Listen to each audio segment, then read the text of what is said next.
I'd like you to please give a huge round of applause to the Chief Operating Officer of Dragonfly, Sabina.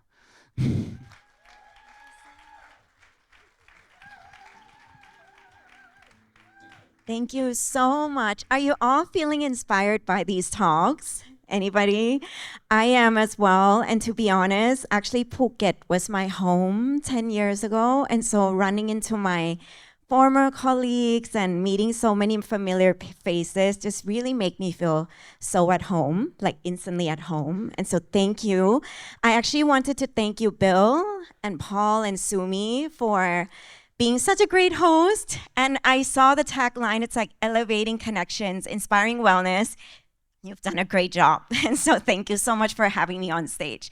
So as Paul mentioned, my name is Sabina. I'm the Chief Operating Officer of Dragonfly 360. Our mission at Dragonfly is really powerful, and it's also very clear. It's to help leaders lead well. And when we talk about leaders, we're not talking about just like CEOs and managers. Obviously, there are many CEOs, managers, and entrepreneurs in this room who are driving the future of hospitality. But we are also talking about staying at home mom. Young entrepreneurs, I see kids here who are sitting in front row, and youths who are leading the future as well. So we are talking about everybody in this room because we really believe everyone is leading. We're not just leading in our professional life, but we are also leading in our personal life. And so once a year at Dragonfly, we actually host, as Paul mentioned, the Dragonfly Summit, where we bring global voices, best-selling authors, inspiring leaders to the room, and we host them an immersive experience so that they really get to elevate their mind, body, and soul. So I actually want you to imagine it's like you right here being, but like very elevated. And in Paragon Hall, we greeted 2,000 plus people last year. So that was really like high vibe and amazing. I don't know who all were there. Was anybody there last year? Yes, thank you. So before joining Dragonfly, interestingly enough, I was actually a relationship therapist. I think I still am. I don't have much time to do that right now because I'm really focused on the Dragonfly project. But prior to Dragonfly, I was a relationship therapist. I coach individuals, couples, and families to navigate challenges in their lives, help them to have like a healthier family dynamics and harmony within. And I was really the anchor. People were WhatsApping me and calling me at night. I even go to people's homes to make sure that they can navigate the tough time. And in 2022, while I was really at the peak of my career, running multiple online programs, I was like flying high in my career. Deep down, I was actually drowning in grief because I was going through a divorce.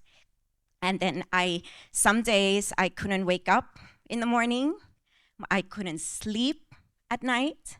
I can't even sit in the room without hearing all the thoughts and just getting so afraid to just be by myself.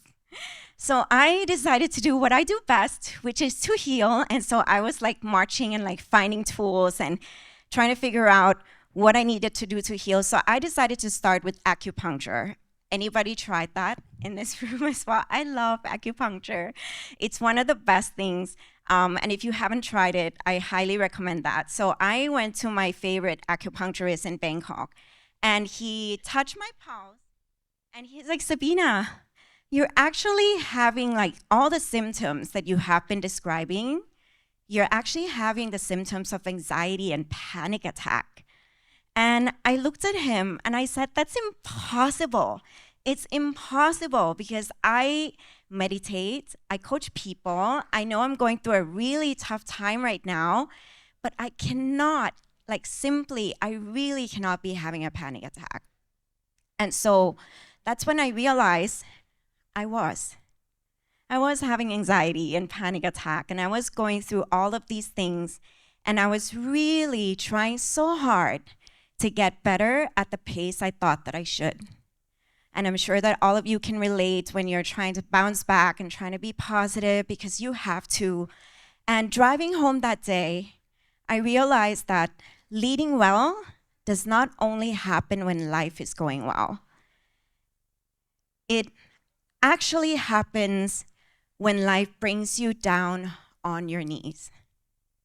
And so I went home, I picked out my journal, and I relied on a tool that one of my spiritual teachers, Gabby Bernstein, who's also going to be joining us at Dragonfly Summit this year, she taught us that there's a space between rising towards positivity and trying to be so happy. There's a space in between that where you can get absolutely radical honest with yourself and just checking in with yourself. How am I really feeling? And that's exactly what I did that day. So I picked out my journal. I wrote down, how am I really feeling? I stopped faking it. I stopped trying to put on a smiley face on an empty tank. Stopped trying to be positive when I clearly was not. And I just really wrote down everything that I truly felt. And from that space, I realized that choosing again and choosing to start again doesn't have to come from a place of like ultimate positivity, but it can start small. It can start from you being absolutely honest, and then from that space, you really realize that like while pain exists, so does love. While uncertainty exists, so does support. And while fear exists, so does hope. And so I stopped reaching for the big goals and the big wins and looking at life as working from that big grand scale. And I really looked at the smallest things that was working in my life. Like a friend who called me for a cup of coffee, or my dog who was curling up next to me, giving me kisses. And even a stranger being kind. I love that initiative, Paul, because it really reminded us that kindness and radical, random act of kindness from a stranger can really lift up somebody's day. Because the truth is, everyone is going through a battle that you don't know. Everyone is going through a battle that is unknown, and you can choose again. And so today, before I close my talk, I see the timer kicking. I just want to say that leadership does not lead, true leadership actually starts with self-leadership. And self-leadership actually begins with the courage to be honest with yourself. It begins with the courage to sit with what is. And from that space of being with that reality, then you can choose again. And so I have a gift for all of you as well, which is inspired by Gabrielle Bernstein. I don't know if any of you know her, but I love her books and I like study her courses as well. And she's coming to the Dragonfly Summit. So this is actually inspired by her book, The Super Attractor. And I know that Sumi is planning to send all of these slides to you. So you can actually practice this and use this in your daily life, because it really did help me as well through mine.